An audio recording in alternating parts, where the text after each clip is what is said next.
Welcome to Uma Siva kitchen. இன்றைக்கி ஒரு 15 நிமிஷத்தில் ஒரு மொறுமொருவான வடை தாங்க. அதுதான் வாழைப்பூ வடை இன்றைக்கி செய்ய போகிறோம்.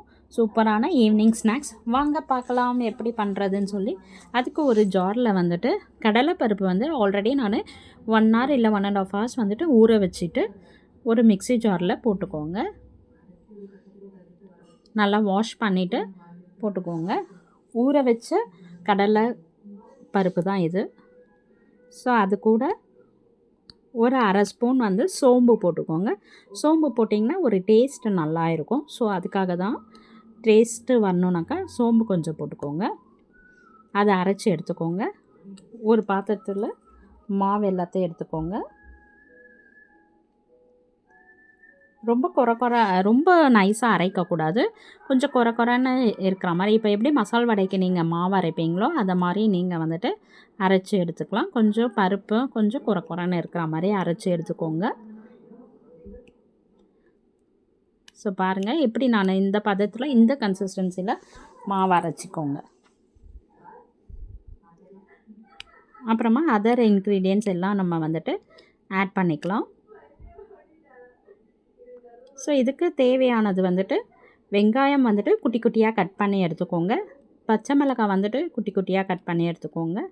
அப்புறம் வாழைப்பூ வந்துட்டு நல்லா குட்டி குட்டியாக கட் பண்ணி எடுத்துக்கோங்க. க்ளீன் பண்ணிவிட்டு பாருங்கள், வெங்காயம் இது மாதிரி எடுத்துக்கோங்க. பச்சை மிளகாய் எடுத்துக்கோங்க. எல்லாத்தையும் ஒன்றா போட்டு பிசைஞ்சிடணும்.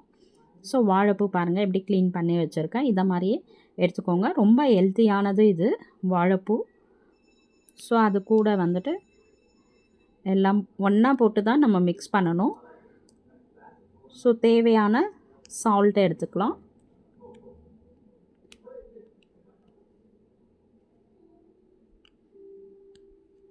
ஸோ இப்போ வந்துட்டு நல்லா பிசைஞ்சு கொடுத்துக்கோங்க. லாஸ்ட்டாக வந்துட்டு கொஞ்சமாக ரைஸ் ஃப்ளோர் வந்துட்டு ஆட் பண்ணிக்கோங்க. அரிசி மாவு. ஸோ கொஞ்சம் கிறிஸ்பியாக வரணுன்னாக்கா உங்களுக்கு வந்துட்டு அரிசி மாவை ஆட் பண்ணிக்கோங்க. அப்போ தான் கொஞ்சம் வந்துட்டு மொறுன்னு சூப்பராக வரும். ஸோ இப்போ வந்துட்டு கருவேப்பிலை கொத்தமல்லியாக எல்லாம் கொஞ்சம் சின்னதாக சாப் பண்ணி எடுத்துக்கோங்க. அப்புறம் அரிசி மாவை ஆட் பண்ணிக்கோங்க. எல்லாத்தையும் நல்லா கலந்து கொடுத்துக்கோங்க. நல்லா பிசைஞ்சிக்கோங்க. வடை மாவு கன்சிஸ்டன்சிக்கு பிசைஞ்சிக்கோங்க. இப்போ ஒரு கடாயில் எண்ணெய் ஊற்றிட்டு வடை மாதிரி தட்டி போட்டுருங்க. வடை பாருங்கள் சூப்பராக வந்துட்டு நம்மளுக்கு நல்லா தரட்டு வருது.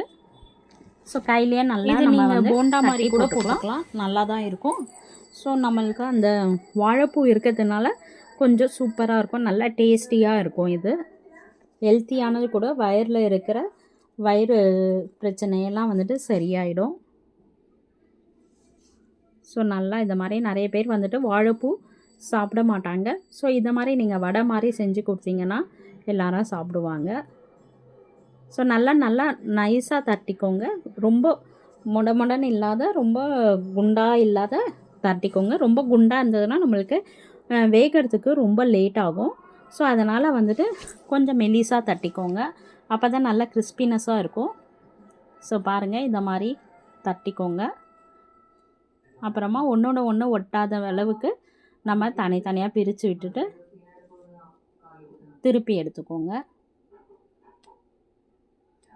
ஏன்னா இப்போ அப்படியே திருப்பி எடுத்தீங்கன்னாக்கா கொஞ்சம் நல்லா வரும்.